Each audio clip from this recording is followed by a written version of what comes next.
जब हमने तिरंगा मार्च का प्रोग्राम बनाया तो बहुत से साथियों ने कहा कि हम किस पार्टी का समर्थन करें कि पुरानी पेंशन नीति बहाल हो। मैं साथियों बोलता हूं, हमारी लड़ाई ना तो किसी राजनीतिक पार्टी की है ना किसी सत्ता की है। हमारी अगर लड़ाई है तो वो व्यवस्था परिवर्तन की है, क्योंकि सरकार किसी भी पार्टी की हो व्यवस्था वही बनी रहती है, वही कर्मचारियों को आराम जनता का शोषण किया जाता है। हम चाहते हैं शोषण खत्म हो, हम चाहते हैं व्यवस्था जो संविधान ने हमें दी है वही व्यवस्था हमारे लिए हो।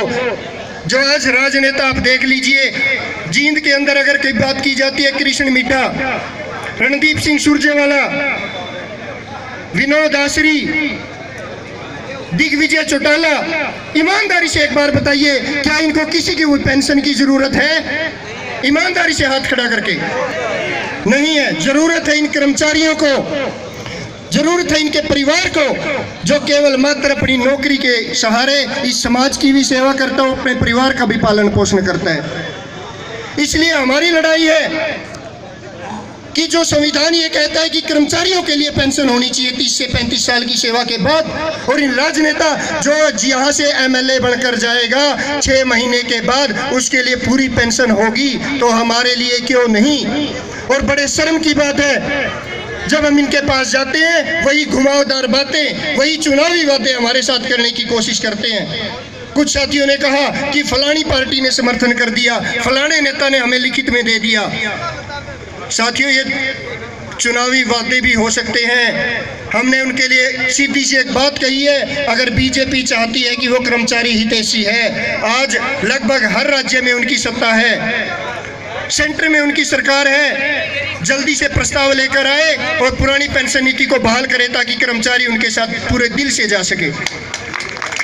दूसरी बड़ी पार्टी है कांग्रेस पार्टी, उसके भी बड़े बड़े नेता आज खुले मंच पर ये बात बोलते हैं कि हम पुरानी पेंशन नीति को बहाल करेंगे, लेकिन हम उनको एक ही बात कहते हैं कि आपके राष्ट्रीय अध्यक्ष राहुल गांधी जी तेलंगाना में चुनावी सभा में तो ये बात करते हैं कि सरकार आते ही पुरानी पेंशन नीति को बहाल कर दिया जाएगा, लेकिन अभी तक किसी भी राज्य ने कदम नहीं उठाया जहां पर उनकी सरकारें हैं। उनकी सरकारों ने बनते ही 24 घंटे के अंदर किसानों का कर्ज माफ किया, वहीं पर वो भी आदर्श साबित करते कि 24 घंटे के अंदर पुरानी पेंशन नीति बहाल होती और आज यहाँ तिरंगा मार्च नहीं कांग्रेस मार्च हो रहा होता।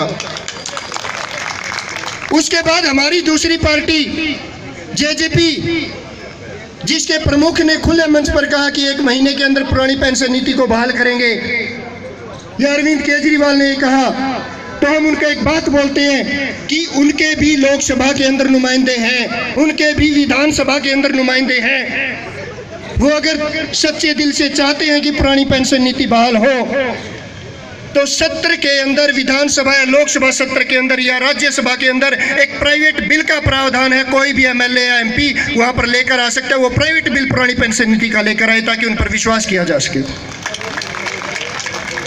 और इनको चेतावनी देते हैं तमाम राजनीतिक दलों को,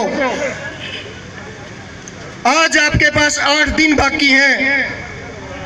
ये कर्मचारी साथी आज पूरे के पूरे जींद जिले के अंदर तिरंगा मार्च करके आपको ये चेतावनी देकर जाते हैं कि जो बातें हमने कही हैं या तो इन बातों के ऊपर खरा उतरे, नहीं तो हमारे पास अन्य प्रावधान दूसरे भी हैं। और आप देख चुके होंगे कि मध्य प्रदेश के अंदर,